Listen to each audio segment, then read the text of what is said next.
Hello दोस्तों, हम फिर आ गए थे कहानी केयरिंग हस्बैंड, जिसको लिखा है श्रेया जी ने और उसका क्रेडिट भी इन्हीं को जाता है। सो दोस्तों, हमारी इस कहानी के पूरे एपिसोड नंबर आपके 26 हो चुके हैं। हम देखते हैं आने वाली कहानी में क्या होता है। शुरू करते हैं कहानी का एपिसोड नंबर 27 और देखते हैं कहानी में क्या होता है। ये देख के सृष्टि को बहुत गुस्सा आया। उसने अपनी मुट्ठी भींच ली और अपना सब गुस्सा कंट्रोल करने की कोशिश करने लगी। उसके बाद वो श्रेया से बोली, आई एम सॉरी श्रेया, ये मेरी गलती है, मुझे तुमसे ऐसे बात नहीं करनी चाहिए थी। ये देख के कि सृष्टि उसे सॉरी बोल रही है, क्षण उसे तुरंत माफ़ कर दिया। वो तो सृष्टि को खुद से उससे बात करने की बहुत खुश हो गई थी। सृष्टि के सॉरी बोलते ही उसने उसे एक बार भी माफ़ करने से पहले नहीं सोचा। ये देखकर श्रेया ने उसे तुरंत माफ़ कर दिया और सृष्टि अपने मन में भोली, श्रेया तुम कितनी भोली हो, मैं ही पागल हूँ जो सोच रही थी कि तुम बदल गई हो।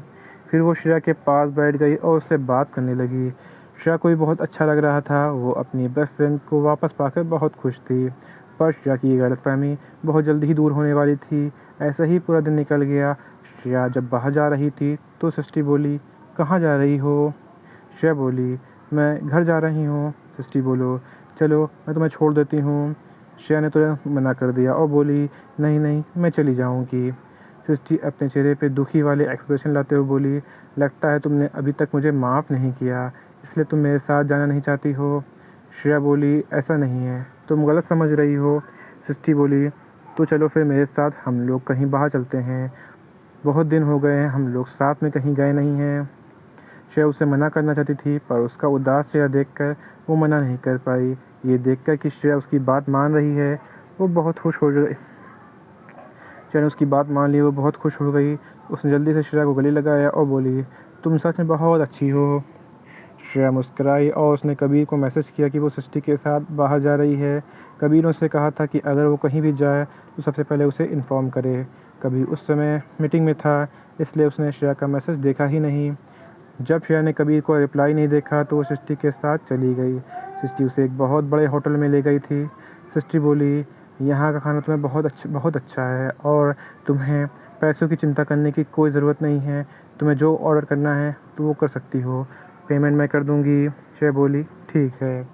श्रेया इतनी भोली थी कि उसे समझ ही नहीं आया कि सृष्टि उसे नीचे दिखाने की कोशिश कर रही है। सृष्टि को ये देख के कोई हैरानी नहीं हुई कि श्रेया को उसका टॉन्ट मारना समझ नहीं आया। वो उसे तिरस्कार भरी नज़रों से देखने लगी। श्रेया और सृष्टि ने फिर अपना अपना ऑर्डर खाना दिया। खाना ख़त्म होने के बाद सृष्टि बोली, तुम मेरा यहीं इंतज़ार करो, मैं अभी वॉशरूम जाके आती हूँ। और ये बोल के वो बाहर चली गई। सृष्टि वहाँ सीधा बाहर चली गई और अपनी स्कूटी लेके श्रेया को वहीं होटल में अकेला छोड़ के चली गई। सृष्टि बोली, अब मैं देखती हूँ तुम इस सिचुएशन में कैसे निकलोगी। तुम्हें अपनी औकात पता होनी चाहिए थी। सिर्फ और सिर्फ तुम्हारी वजह से आज फिर रोहन मुझे इग्नोर कर रहा था।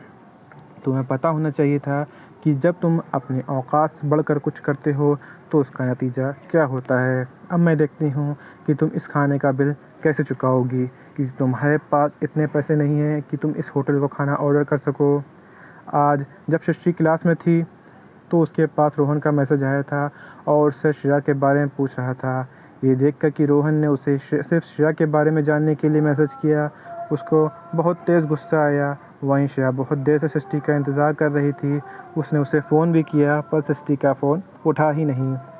अब तो उसे सृष्टि की चिंता होने लगी थी। तभी वेटर उसके पास आया और श्रेया को बिल देते हुए बोला, मैडम आपका बिल।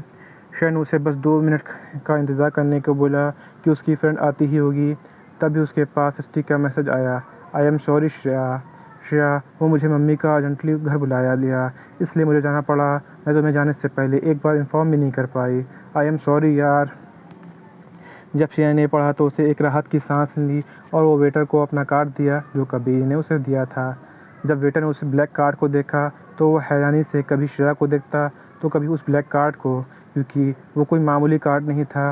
ये कार्ड सिर्फ और सिर्फ टॉप 5 रिच फैमिली के पास ही होता था, वो भी सबके पास नहीं, जो उस फैमिली के बहुत इम्पोर्टेंट मेंबर होते थे उन्हीं के पास ये कार्ड होता था। वेटर ने आज तक ये ब्लैक कार्ड नहीं देखा था, बस इसके बारे में सुना था। ये होटल महंगा था पर इतना भी नहीं कि कोई पावरफुल इंसान यहाँ खाना खाने के लिए आए। और श्रेया को देखकर कोई नहीं बोल सकता था वो इतनी अमीर ख़ानदान से होगी कि उसके पास ये ब्लैक कार्ड होगा। फिर उस वेटर ने श्रेया को वो कार्ड लिया और फिर पेमेंट किया और फिर श्रेया वहाँ से चली गई। यहीं पे कहानी का एपिसोड नंबर आपका 27 कंप्लीट होता है। तो दोस्तों मुझे लगता वक्त है तो मैं इसी में कहानी का एपिसोड नंबर 28 ऐड करता हूँ और देखता हूँ कहानी में क्या होता है। शुरू करते हैं कहानी का एपिसोड नंबर 28। श्रेया के बाहर आते ही कबीर का ड्राइवर उसे पास आया और बड़े ही पोलाइटली बोला, मैडम सर आपका कार में इंतज़ार कर रहे हैं। श्रेया तो ड्राइवर को वहाँ देख के चौंक गई थी और उसकी बात सुनकर हैरान हो गई।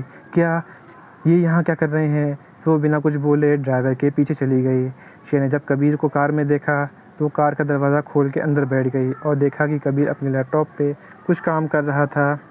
जब कबीर ने श्रेया को देखा तो अपना लैपटॉप साइड में रख दिया और श्रेया को खींच के अपनी गोद में बैठा लिया।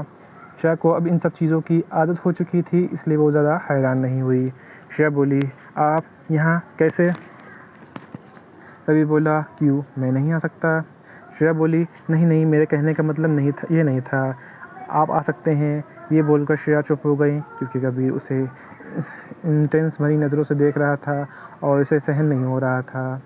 उसने जल्दी से अपना छोटा सा चेहरा कबीर की छाती में छुपा लिया और कबीर उसे हग कर लिया। कबीर जब मीटिंग से वापस आया था तो उसने श्रेया का मैसेज देखा तो उसने तुरंत श्रेया के बॉडीगार्ड को फ़ोन किया जो उसे सीक्रेटली प्रोटेक्ट कर रहे थे और उससे श्रेया की लोकेशन के बारे में पूछा और फिर वो तुरंत वहाँ आ गया। कबीर ने पूछा, कैसा रहा तुम्हारा डिनर? श्रेया बोली, बहुत अच्छा था, क्योंकि उसे वहाँ का खाना बहुत अच्छा लगा था। फिर वो आज जो भी हुआ वो सब बताने लगी। कबीर का बस ध्यान से सुन रहा था और अपने एक हाथ से प्यार से उसके बालों को हाथ फेर रहा था और श्रेया कबीर के दूसरे हाथ पे उंगली से खेल रही थी और उसे सब बता रही थी। कबीर बस हम में हाँ जवाब दे रहा था क्योंकि उसे ज़्यादा बात करने पसंद नहीं था। इतने में वो लोग घर पहुंच गए। ड्राइवर ने कार का दरवाज़ा खोला, फिर कबीर और श्रेया कार से बाहर आए और कबीर श्रेया का हाथ पकड़ के अंदर जाने लगा। अंदर पहुंच के कबीर ऊपर फ्रेश होने चला गया और श्रेया किचन में चली गई। श्रेया को किचन में देखकर मेड बड़े पोलाइटली वे में पूछी, मैडम आपको कुछ चाहिए? श्रेया बोली, नहीं, मैं बस इनके लिए खाना लेने आई हूँ। और फिर कबीर की ये खाने की प्लेट लेके ऊपर चली गई। कबीर तब तक फ्रेश हो चुका था और अपने कंफर्टेबल कपड़े पहन लिए थे। श्रेया रूम में गई और कबीर को देख के बोली, आपका खाना? कबीर बोला, नहीं, मुझे भूख नहीं है। और ये बोलकर वो बेड की तरफ जाने लगा। श्रेया ने उसका हाथ पकड़ लिया और बोली, ऐसे कैसे भूख नहीं है? फिर वो कबीर को सोफे के पास ले गई। कबीर ने कुछ नहीं किया। श्रेया जो कर रही थी उसे करने दिया। श्रेया के अलावा किसी की भी हिम्मत नहीं थी वो कबीर के साथ ऐसा कुछ कर सके। श्रेया ने कबीर को सोफे बैठा दिया और बोली, ऐसे कैसे भूख नहीं है? आप दिन भर काम करते हो और अपना तो बिल्कुल भी ध्यान नहीं रखते हो। ये बोलते हुए श्रेया कबीर को अपने हाथों से खाना खिला रही थी। कबीर फिर चुपचाप श्रेया के हाथों से खाना खाने लगा। उसे श्रेया को उसकी चिंता के और केयर करता देख बहुत अच्छा लग रहा था। श्रेया को इतने दिनों में समझ आ गया था कि कबीर को काम के अलावा कुछ नहीं दिखता और वो अपना बिल्कुल भी ध्यान नहीं रखता है। कबीर ने फिर सारा खाना ख़त्म किया और बोला, ठीक है, अब मैं तुम्हारी सारी बात मानी, अब मेरी बारी। श्रेया उसको कन्फ्यूज़न होकर देखने लगी। कबीर बोला, मुझे मीठा खाना है। ये बोलते वक्त उसकी नज़र श्रेया के गुलाबी होठों पे थी। श्रेया बोली, वो तो मैं लाई ही नहीं हूँ, आप रुको, मैं लेके आती हूँ। ये बोल के वहाँ से जाने लगी। कबीर ने उसका हाथ पकड़ लिया और बोला, तुम्हें कहीं जाने की ज़रूरत नहीं है, मैं खुद ले लूँगा। ये बोलकर वो श्रेया की तरफ बढ़ने लगा।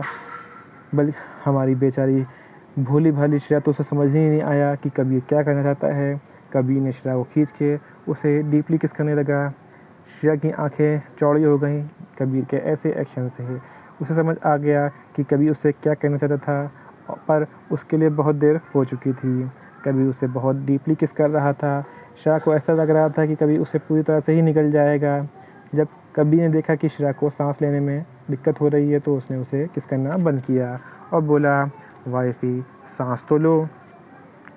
फिर श्रेया ज़ोर ज़ोर से सांस लेने लगी। कबीर बोला, तुम्हें अभी तक किस करना नहीं आया? वाइफी, लगता है मुझे अपना डोज बढ़ाना पड़ेगा। ये बोलकर कबीर फिर उससे किस करने लगा। कबीर फिर श्रेया को अपनी गोद में उठाकर बेड की तरफ ले जाने लगा। कबीर ने अपना किस ब्रेक नहीं किया था। फिर श्रेया को बेड पर लेटा के उसके ऊपर आ गया और श्रेया को देखने लगा। श्रेया भी उसे ही देख रही थी। कबीर ने फिर श्रेया को किस कर लिया। फिर वो उसके लिप्स को छोड़ के कॉलर बोन पे किस करने लगा, साथ ही साथ वो धीरे धीरे बाइट भी कर रहा था।